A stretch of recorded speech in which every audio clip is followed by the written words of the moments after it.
नमस्कार मित्रांनो, मी दिलीप आठवले यूट्यूब चॅनलवर आपलं सहर्ष स्वागत करत आहे.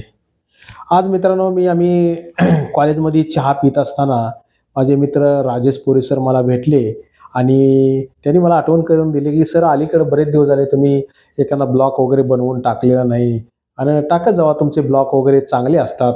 आम्हाला ऐकायलाही बरं वाटतं."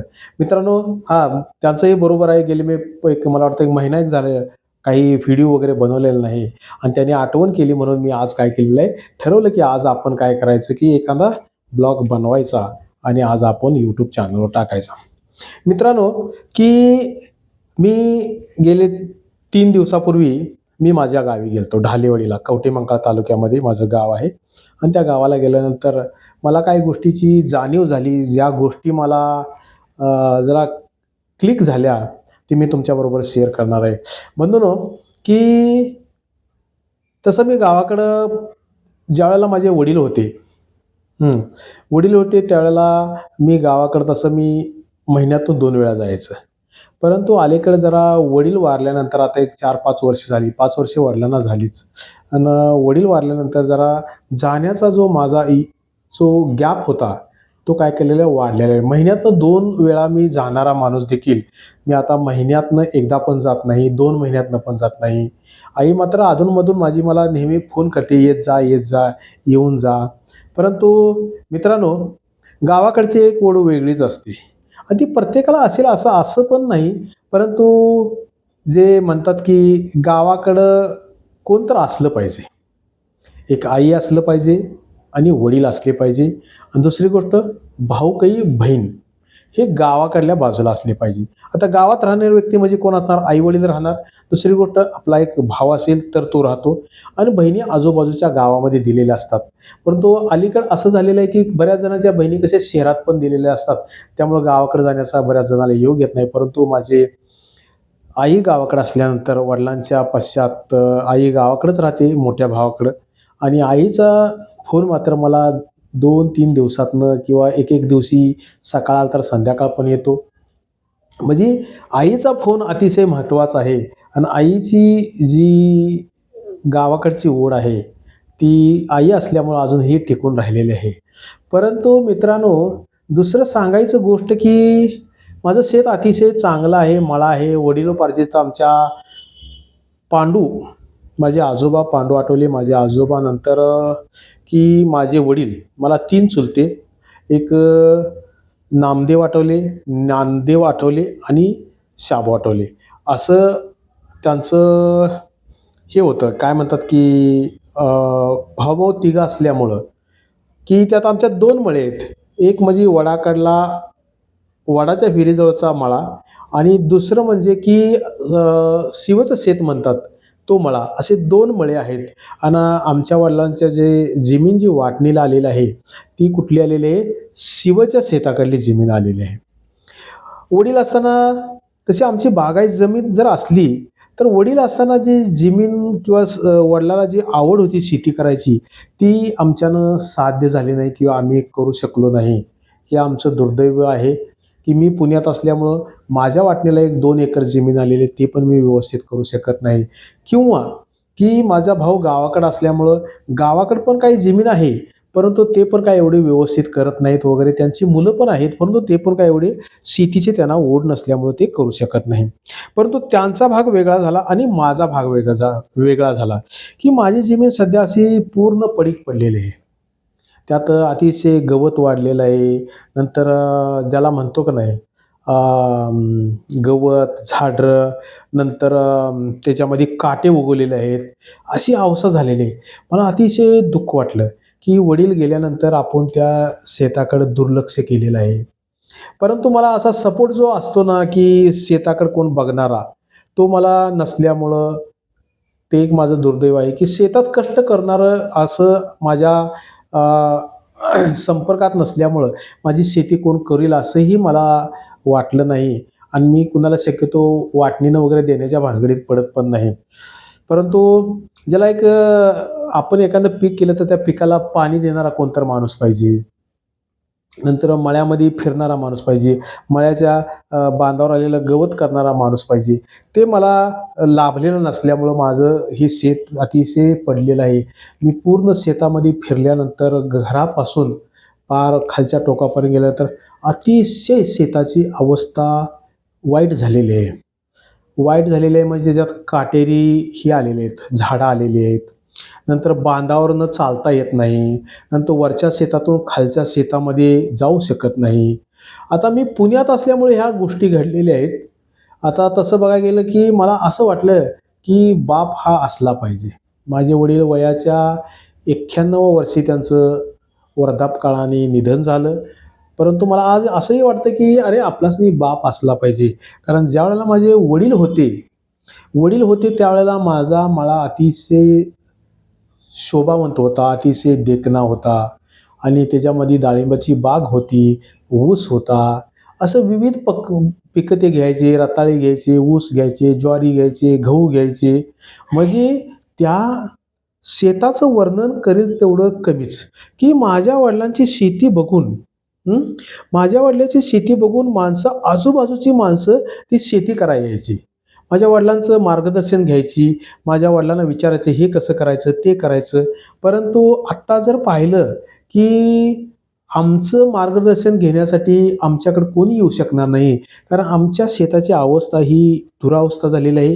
कारण राबणारा, कष्ट करणारा माणूस माझ्या कुटुंबात नसल्यामुळं त्याची दुरावस्था झालेली आहे.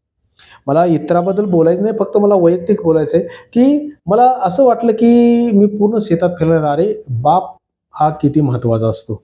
आपण शहरात आलं तर आपलं घर हे अतिशय दुरावस्थेत झालेलं असतं. नंतर आईला आता बरीचशी कामं होत नसल्यामुळं पूर्वी कसं जे घर स्वच्छ असायचं, ते पण आता घर आईला सुधरत नसल्यामुळं नीटनेटकं वगैरे राहू शकत नाही. जाळ्या वगैरे झालेल्या असतात. नंतर जी शेतामध्ये जनावरं असायची, शेळ्या असायच्या, शेळ्या पण ते मी पाळू शकत नाही. परंतु काही असो, मला असं वाटलं की आपण महिन्यातनं तर एखादी चक्कर टाकावी, महिन्यातनं किंवा 2 महिन्यातनं. होईल तेवढं जे झाडं आहेत ती काढली पाहिजेत. होईल तेवढं आपण शेतात काय तर एक महिन्यातनं 2 दिवस तर वेळ दिला पाहिजे. आणि असं काहीतरी करून त्याला नंतर कसं पूर्वीच्या अवस्थेत आणता येईल याचा मी प्रयत्न करत आहे. मात्र की सांगायला तसं वाईट वाटतं, की बाबा की आज माझे वडील जर असते, तर माझ्या ही शेताची दुरावस्था झाली नसती. हां, आईला होत नसल्यामुळं आई जास्त करू शकत नाही किंवा ते जास्त शेतात काम करू शकत नाही. त्याला केवळ चालणंही होत नाही. तिचं वय जवळ आता 85च्या लेव्हलला गेलेलं आहे. मात्र शेत असून त्याची दुरावस्था जर अशी झाली, तर मनाला दुःख होणं साहजिकच आहे. तर बरेच जण माझे शेत बघून म्हणतात, की "अरे, शेतात काहीतरी करत जावा." परंतु माझ्यानं झालेलं नाही. तर मी प्रयत्न करणार आहे, की माझ्या शेतामध्ये मला नंतर काही करता येईल का? आणि ते नांगरून त्यात काहीतरी भाजीपाला किंवा काहीतरी इतर पीक करतील का?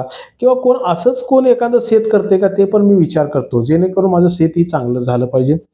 मला बऱ्याच दिवसाची माझ्या वडिलांना कशी एक केळीच्या बागेची आवड होती. मी कोरोना काळात केळीची बाग वगैरे केली होती.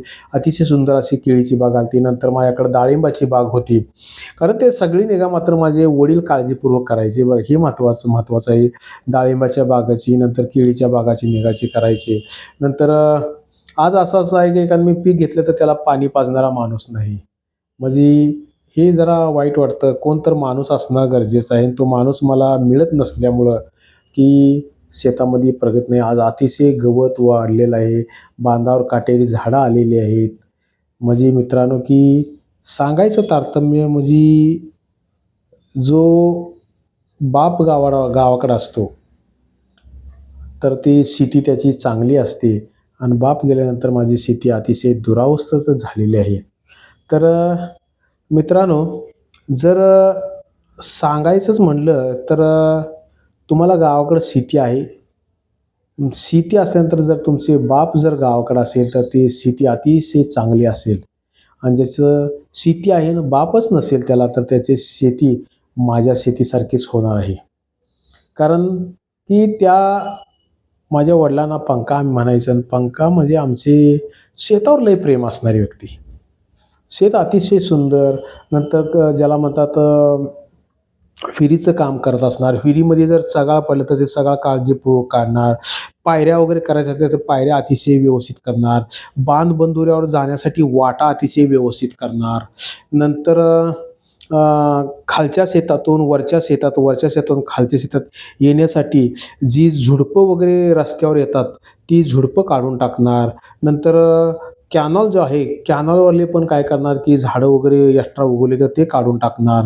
नंतर बांधावर असा काटा एकही उगवू द्यायचा नाही. परंतु माझा जो आत्ताचा जो बांध आहे, त्याची अवस्था लय वाईट झालेली आहे.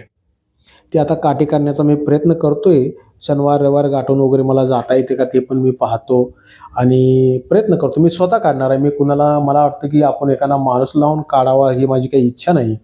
कारण मला वडिलांचे एक अस्थी एका ठिकाणी आम्ही ठेवलेले आहेत शेतामध्ये.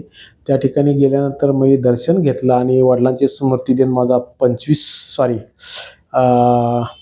20 डिसेंबरला झाला आणि ते शेताच्या बांधाची अवस्था पाहिली, शेतातले काटे पाहिले, नंतर ते घाणबाबळ म्हणतात ना, त्या घाणबाबळी पण जास्त आलेले आहेत.